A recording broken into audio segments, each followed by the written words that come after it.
This is Louis, and it's been a while since I've recorded one of these advertisements. Be sure to head on over to PlayAsia and pick yourself up a brand new video game. There's plenty of games coming out this month.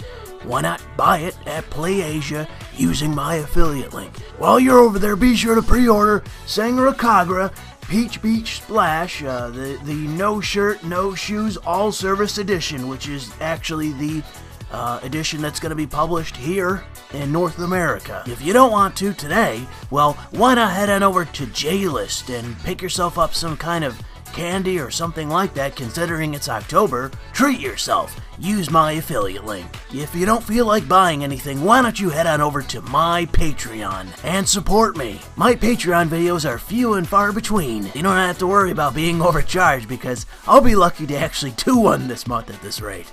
Thanks for listening, and we'll head right into the video. So this is Louis. If you can't hear it now, you will hear it throughout this commentary. There is a dog barking and barking. It's been one of the problems that I've had whenever I'm trying to record or do whatever, concentrate in any way. There's always a fucking dog barking. There's always a fucking dog barking. No matter where I am, you know, I could be on fucking Mars, and there's going to be a fucking dog in the background barking. Because dogs are obnoxious. We're going to be talking about something that is not to do with dogs, but it is pretty important. It's important that this actually gains some traction, because I watched the video itself and I'm like, wow, how is there not 800 YouTubers all at once live streaming this story? Because it's kind of a big deal. And that is this Project Veritas video, the part 2 of this alleged New York Times investigation. If you watch the first video, the entire thing, and the first quarter of the second video, this appears to be just a dud investigation. There's not a whole lot going on here. The guy that they spoke to, this, beta male, former, volunteer staffer for Hillary Clinton, I mean, this guy's a joke. He's just a fucking pathetic liar. And most of the information that you're going to get from him is just, you can't rely on because he's so much of a liar. So this was kind of a dud investigation up until the second video, where because of this fucking asshole at the New York Times, you get introduced to this guy named Ernest Petty, who is the brand and diversity curation lead at YouTube. So I'm not 100% sure if this guy is like a contractor for or is a YouTube employee. I don't know. But what I do know is that he does have direct influence over YouTube, in that he can basically pick and choose, to whatever degree, what is accepted within the YouTube algorithm. And he also has a large either influence or knowledge of what is actually curated on the front page or in the trending tab on YouTube. YouTube claims to be an open video platform for the people. Their company mission statement emphasizes freedom of opportunity. We believe everyone should have a chance to be discovered, build a business, and succeed on their own terms, and that people, not gatekeepers, decide what's popular. Yet, according to Dudick, YouTube has gatekeepers. Gatekeepers that can and have given preferential treatment to the New York Times content. We were instantly intrigued, so we asked Dudick for names. How did you meet the people that do the YouTube stuff? What, the stuff on YouTube? Yeah, like the front page stuff. Ernest, I hired him at Fusion. Ernest Petty is in charge of brand and diversity curation at YouTube. I work on a team that does provide some human inputs into a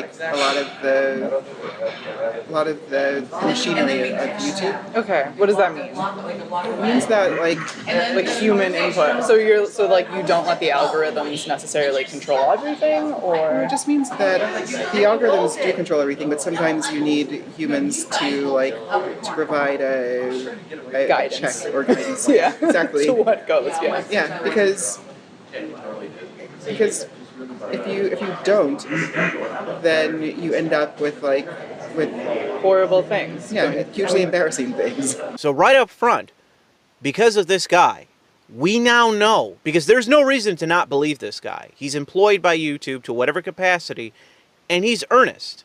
He's not just earnest in his name, he's earnest in his rolling off of what he knows about YouTube.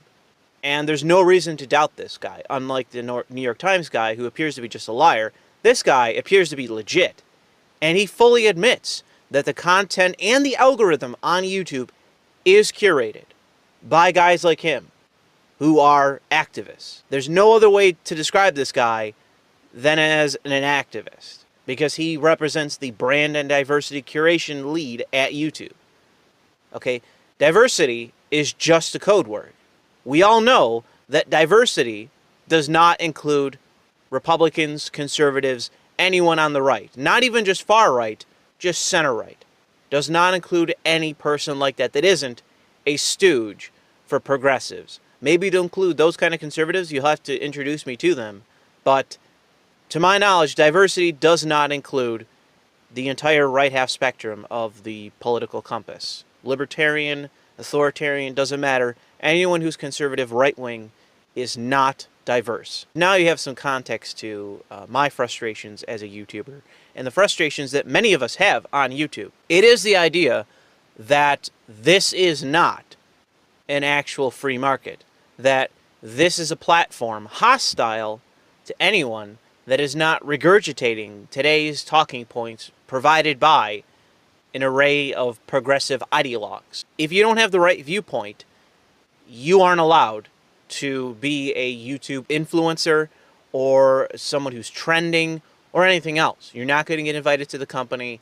You are going to be marginalized. That's the most generous I can be to YouTube.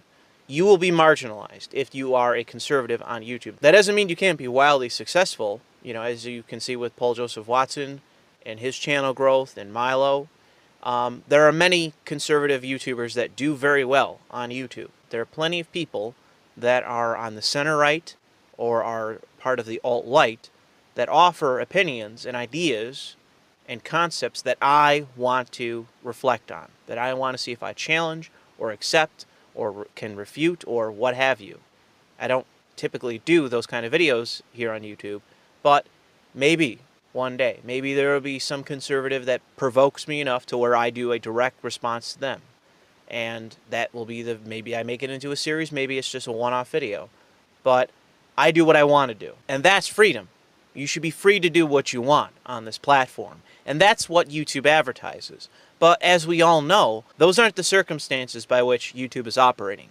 YouTube is operating from the position of we have the Overton window of what is acceptable ideas here on YouTube. And it is always related to politics because everything is political. Go ask your neighborhood progressive. They will tell you that everything is political. And because of their position on that, it's not my position, it's their position. Because everything is political, that includes content that you would otherwise believe to be completely innocuous. But to a progressive, it is political, inherently. And so, it must be curated. It must be, and curated is a cutesy fucking progressive term for censored. What is pushed up, what is pushed down.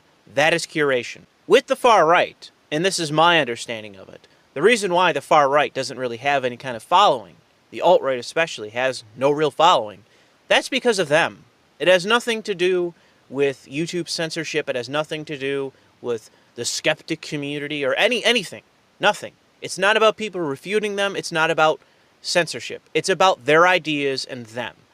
They're shitty people that have shitty ideas that have been rehashed for the last 100 years. They have no bearing on anything. There's nothing behind them. There's no foundation other than bigoted assumptions about groups of people. Because of that, because of the fact that they have nothing backing them and no foundation to what they believe, and they are themselves shitty people, and I don't just mean that because they believe things I don't. I mean that because their actions are typically shitty and mirror that of SJWs, in that they hound people and are mean to people and are spiteful and vindictive and shitty. That's what I mean. I've seen too many alt-right people that are just shitty people to give them any benefit of the doubt. I'm more than willing to do that to the alt-right because they don't act that way. I've seen alt-right people act shitty, but it's typically, you know, outside of what is traditionally their character. I know conservatives listen to my channel. It's why they do. Because they know I'm not a fucking far-left ideologue. They know I'm not a dogmatic fucking partisan. Because they realize that there are honest actors out there that just disagree. And that's the majority. It is a majority of people that just disagree, that aren't shitty people that go after each other in the ways that SJWs and alt-right people do. But despite that fact, despite the fact that the majority of people do not believe horrible things and are not acting horribly towards other people. Despite that, YouTube feels as though it's necessary to decide what you're allowed to see, what you're allowed to listen to, what you're allowed to believe, because that's what we're talking about.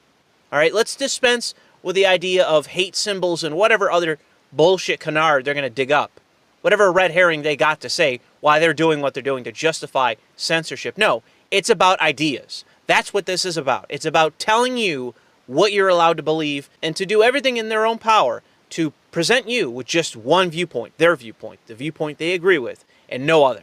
That's what they're trying to do here. And that's what this guy's admitting. That's what this guy's admitting on camera. From what we've heard, Dudek has more than just knowledge of YouTube. He has access.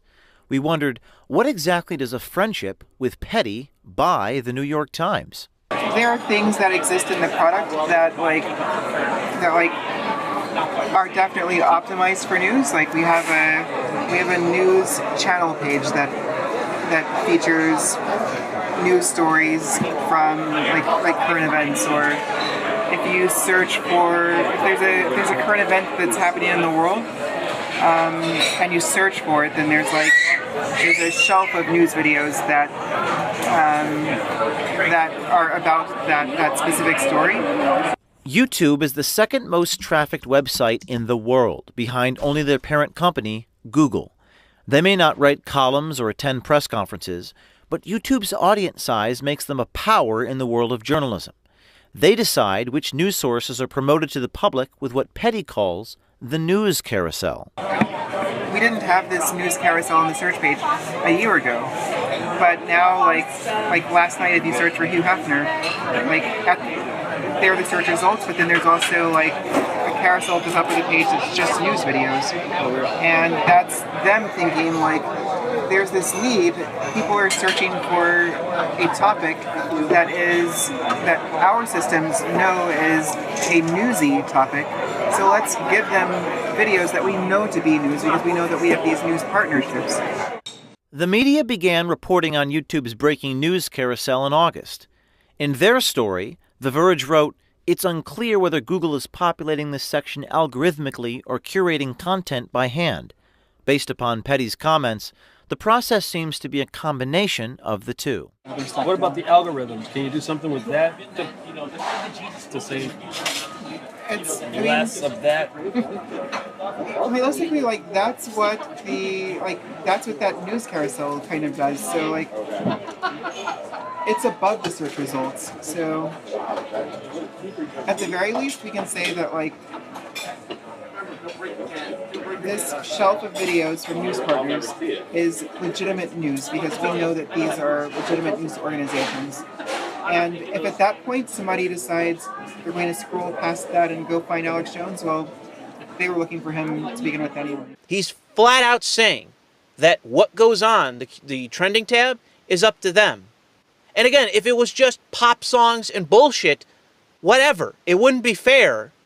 It'd be nice if they'd be transparent, but let's just pretend that's the issue. No one cares. No one cares that it's about pop songs and bullshit. Everyone cares because you include politics. You include political figures and political speeches and people giving political messages and stating what people should believe. That's what you include in the trending tab and what's in the algorithm. And this guy admits it. He says that they give preferential treatment, at least in part, to the New York Times and other quote-unquote legitimate outlets. Now, I understand that if you want to give preferential treatment as a company to other companies because you have some sort of transparent fucking deal, like you have an advertising deal or a partnership with the New York Times, so therefore you're going to promote their content, that's one thing. This is all beneath the surface. None of this is transparent. This is two guys with a relationship admitting on camera that they do give preferential treatment to each other, basically. That the New York Times uses YouTube because they know they're going to get preferential treatment, and YouTube uses the New York Times because they're a quote-unquote legitimate outlet. None of this is above board. None of this is transparent. And all of this is in complete fucking contradiction to what YouTube has been peddling for years. Claiming objectivity, claiming that they're an equal access, equal opportunity platform, all this bullshit. They don't curate all of it. It's all been a fucking lie. This is the kind of shit that they should be jumping on, that their fucking cunt CEO should be on YouTube addressing today. She's got a goddamn channel. Where the fuck is she? You just had Project Veritas drop a video showing that half the shit you've been saying for the past few years has been nothing but a goddamn lie. Why shouldn't Sargon's videos be on the trending tab if they deserve to be there? If they're an actual trending video? Why can't you allow people that aren't vacuous leftists to be on this trending tab or to receive special treatment from YouTube? And if you're not going to do that because you're fucking dogmatists, you are hyper-partisan assholes, if you're not going to do it, just be transparent about it. Just admit it! Just admit it! Just admit the fact that you are hyper-partisan. That you will not allow conservatives or anyone that's not a fucking progressive to hold any sway on this platform. They're not going to be invited to anything. They're not going to be a quote-unquote influencer. They're not going to hold any kind of station. They're not going to be recognized. They're not going to be promoted. Nothing. Why can't you just then be transparent about it? Why can't you just admit it? And the reason you don't do that, and I know you would probably never do it, probably never, you never have the balls to do it, is because you hide behind the facade of being neutral or objective or anything else that you claim to be. You hide behind the cloak of objectivity. You do that. And the reason is for subversion. That's why. You know that it's far more in your favor to promote certain viewpoints if you pretend to be objective. That's how you could try to pull the wool over eyes of people and just present them your position. Is that you pretend to be open-minded. You pretend to be equal opportunity. You pretend that you are going to allow people to actively compete against one another in the realm of ideas when we both know it's bullshit. People have that expectation that ideas and positions are going to be weighed equally. And sometimes the left is going to be right. Sometimes there's going to be times when the right wing is wrong, or what would be conceivably generalized as the right. They will be proven wrong. That can happen. But it can only happen when they are given the equal access to give their fucking position. You have to allow the opposition to state their position at its strongest point. You need to allow them to give their strongest argument possible. That way, when you refute it, they have nothing to fall back on. That's how argumentation works. That's how you suss out ideas and positions and what should be done in politics. Because as I've said, everything is political, so everywhere. It matters to that degree because you make it that important. We'll never get to that point so long as outlets like YouTube are lying to us, that are skewing the results, that are abusing their power for political ends. Not even just pursuing their own power, pursuing their own interest as a fucking monopoly.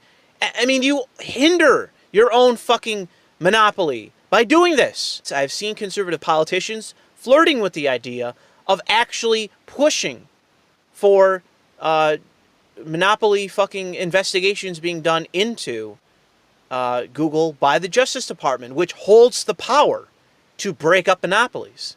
So that's an extreme threat to YouTube and to Google as a huge entity, and to Alphabet, their parent entity. Okay? You're doing this to yourself.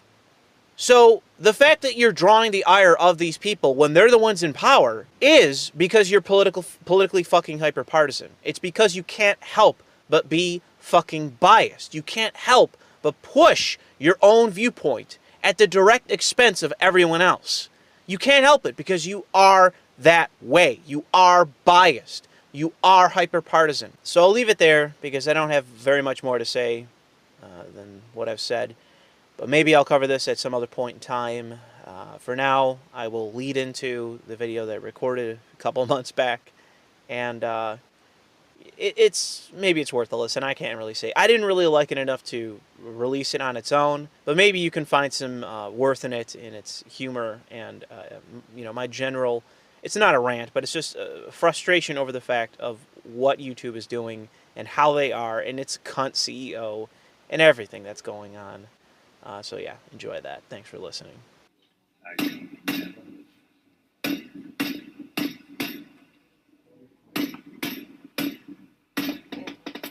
What a fucking nigger. A Hey guys, it's Louis, and I just want to introduce you guys to this video by repeating the phrase that we all believe here on YouTube, that we need to say 3 times before we can go forward with any video, and that is diversity is our strength. Diversity is our strength. Diversity is our strength. And what we mean by that is not what most people think one would mean by that. It's that anyone who is not Christian, not white, not sane, not law-abiding, that they are our strength, that they aid our society in some way.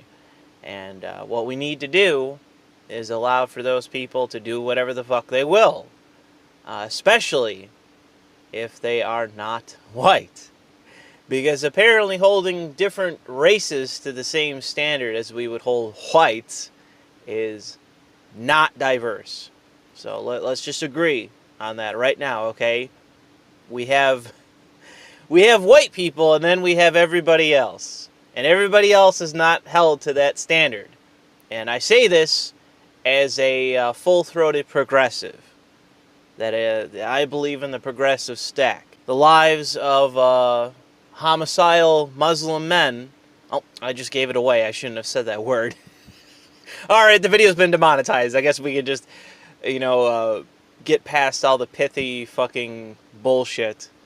Because just by using that word, this video has already been demonetized. There has been segregated to some space on YouTube where no one could comment or like it or anything else.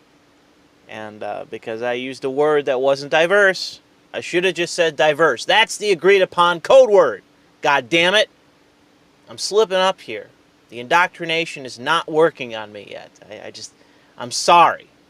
I'm sorry. I'm trying to be a good YouTuber here. I'm trying to do what I can to stay on board and potentially become an influencer here on YouTube, where I can just every day get in front of a microphone and have a big stupid smile on my face. You'd have to see my face in order for me to be a content, or a influencer rather. You get to see my stupid smiling face, and then I just tell you things like, oh, the West needs to be open to diversity.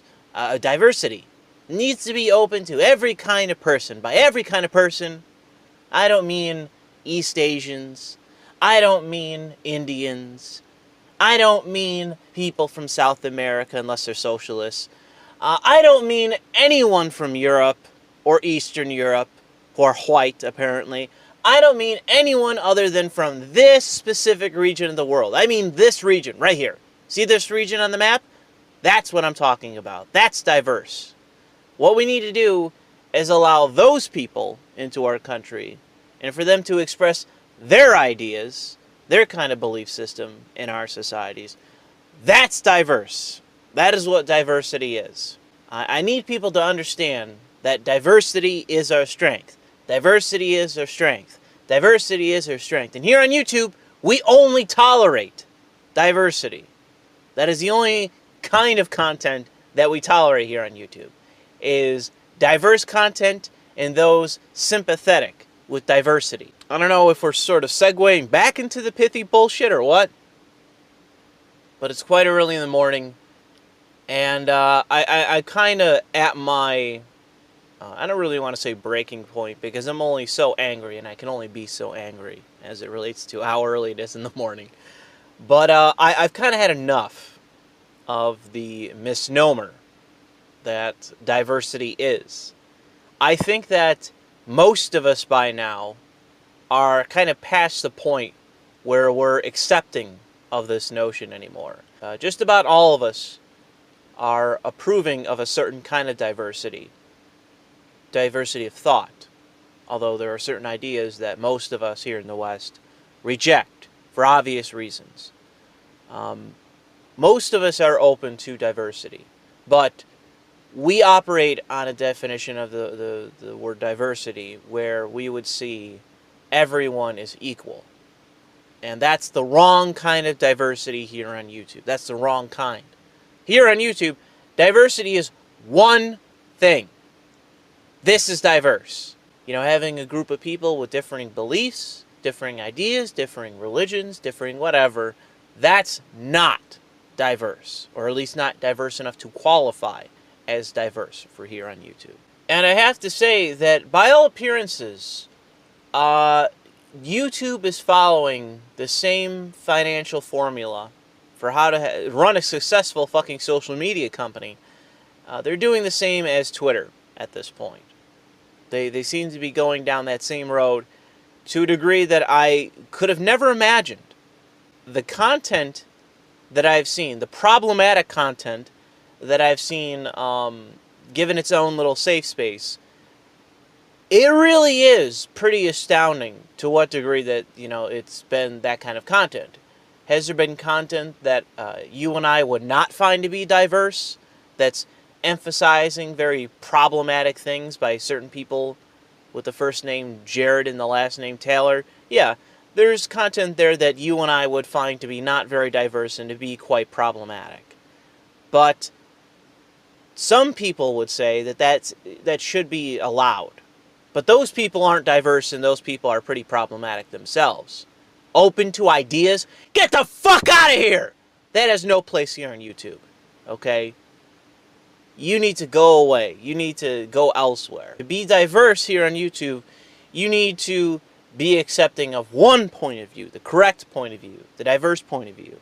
That's the non-problematic point of view. That's what it means to be of influence here on YouTube.